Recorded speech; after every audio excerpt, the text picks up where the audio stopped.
បន្ទាប់ពី Iron Man Tony Stark បានស្លាប់ទៅ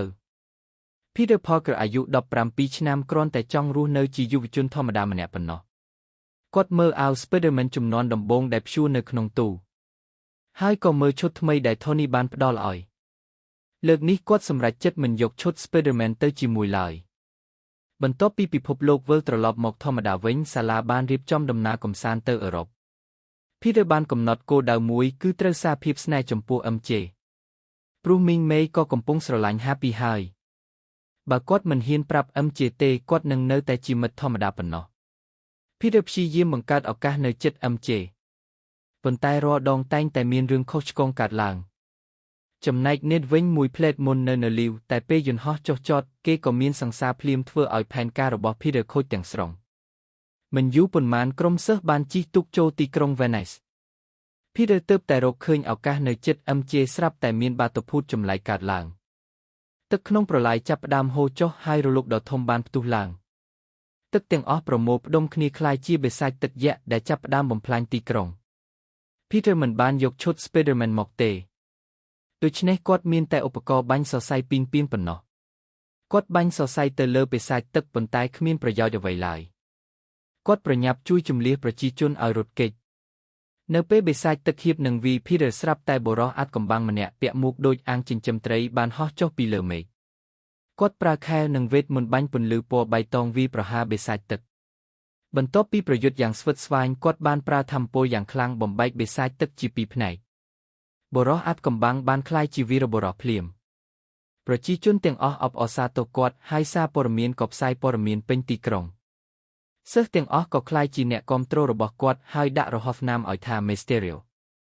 ក្រោយមក Nick Fury បាននាំ Peter ទៅកាន់មូលដ្ឋានសម្ងាត់មួយនៅទីនោះ Peter បានជួប Mysterio ដែលមានឈ្មោះពិតថា Quentin Beck Quentin និយាយថាគាត់មកពីផែនដីលេខ833ហើយពិភពលោករបស់គាត់ត្រូវបានបំផ្លាញដោយសត្វធាតុទាំង4 Elementals ដែលបានចេញពីប្រហោងខ្មៅគាត់ជាអ្នករស់រានមានជីវិតតែម្នាក់គត់ហើយមកកាន់ផែនដីនេះដើម្បីការពារមិនឲ្យសោកនាដកម្មដែលកើតឡើងម្ដងទៀត Quentin ប្រាប់ថាសត្វធាតុភ្លើងនឹងលេចឡើងនៅទីក្រុង Prague ហើយសង្ឃឹមថា Spider-Man នឹងជួយគាត់ប៉ុន្តែ Peter បដិសេធព្រោះគាត់ចង់ទៅបារាំងជាមួយមិត្តរួមថ្នាក់និងចង់មានឱកាសសារភាពស្នេហ៍ចំពោះ MJ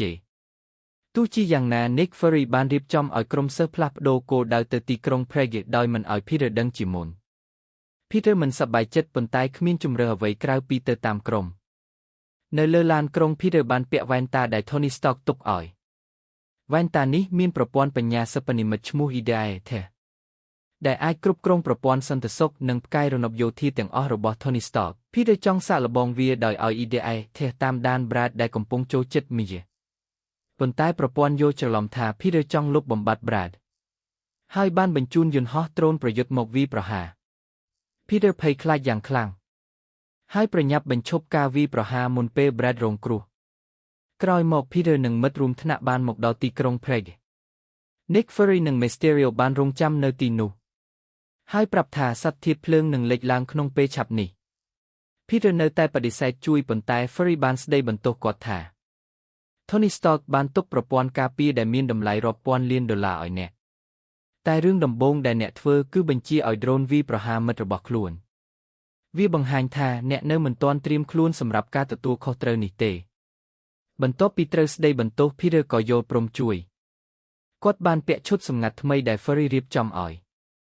ហើយទៅរងចាំសត្វធាតុភ្លើងនៅកណ្ដាលទីក្រុងមិនយូរប៉ុន្មានបិសាចភ្លើងដ៏ធំបានលេចឡើងពីកំឯភ្នំភ្លើង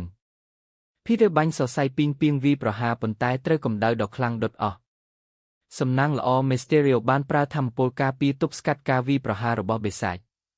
បន្ទាប់មក Spider-Man និង Mysterio បានសហការគ្នាប្រយុទ្ធយ៉ាងស្វិតស្វាញ Peter ហោះឡើងដោយសរសៃពីងហើយយកដុំធំមួយបោះទៅលើបិសាចខណៈ Mysterio ប្រើវេទមន្តវាយប្រហារពីម្ខាងទៀតនៅពេលនោះ Nick Fury ក៏បាននាំកម្លាំងជំនួយមកដល់ប៉ុន្តែបិសាចភ្លើងបានសម្រុកទៅកាន់កង់វិល Ferris Wheel ដើម្បីស៊ីលោហៈនិងបង្កើនថាមពលរបស់ខ្លួនអ្វីដែលគួរឲ្យព្រួយបារម្ភគឺមិត្តរួមថ្នាក់របស់ Peter ទាំងអស់កំពុងជាប់នៅលើកង់វិលនោះ